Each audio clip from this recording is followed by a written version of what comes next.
Hello guys, Mr. President here. So today we're going to be recovering a corrupt drive using an inbuilt tool on Windows called Diskpart. Disclaimer before we proceed, this method does not work for all corrupted drives. It may work for some, it may not work for others, but I will be uploading a more advanced method of doing it, which will work on most corrupted drives. But with that one, we'll be using Linux, not Windows. So let's get into today's tutorial. And just like last time, we're going to run to the command prompt and run it under administrator mode. Once it's open under administrator mode, we're going to type in Diskpart. And the tool is now available to us.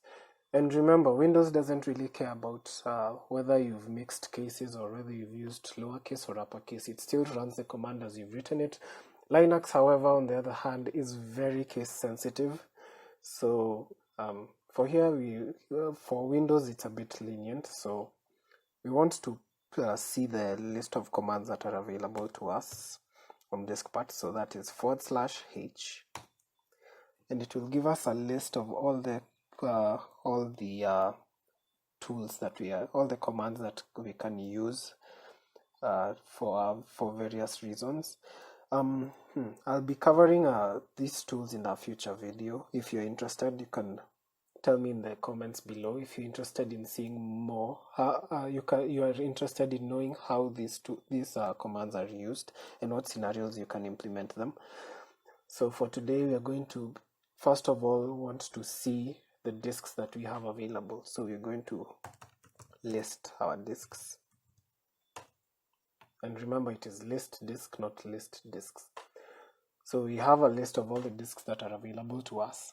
Disk 0 in most cases, if not all, will be where you have your operating system running. This will be your hard drive, where your OS is running.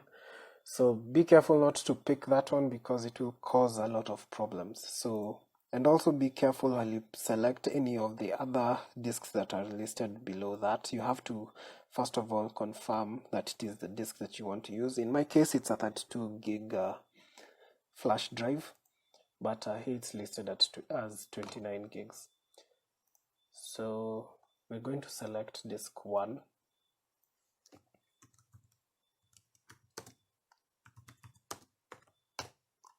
Disk 1 is now selected. That's good feedback. So the next thing we want to do is first of all eliminate any configurations that are existing in that disk, if at all they are there, and we are going to use the clean command for that. So our disk is now cleaned. All the configuration files that were there before have been eliminated. And next, we're going to create a primary partition in the disk.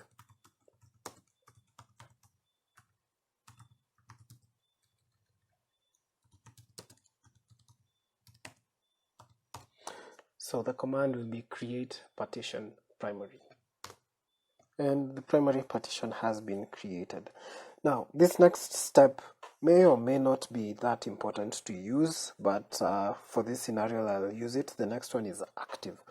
And as per the list of commands that we have up here, active is used to mark the selected partition as active. In this case, it may or may not work, but it is good practice to use it. So we get feedback that the active command can only be used on fixed MBR disks, and apparently ours is not.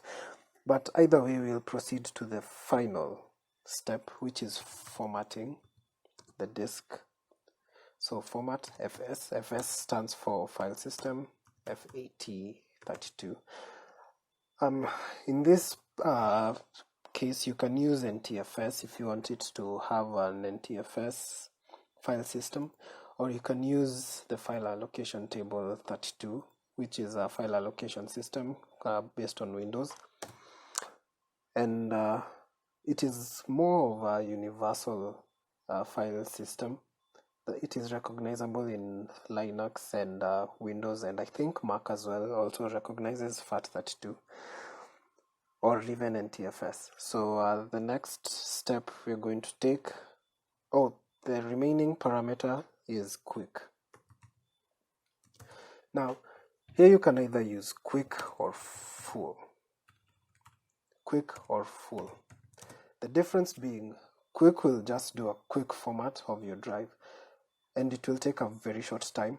Full will take longer, but you'll be assured that after it is done, your disk will be completely clean. So for this case, we're going to use quick. For your case, you can use full. And the wait begins, and it's done. And that is how you can recover your corrupted drive. It can be a flash drive or a disk drive. So leave a comment below if you have any questions, or you have any suggestions of how else you can go about this, and I'll be seeing you in the next video. If you haven't subscribed, please do. Share this video with your friends and colleagues, and I'll see you in the next one. Goodbye.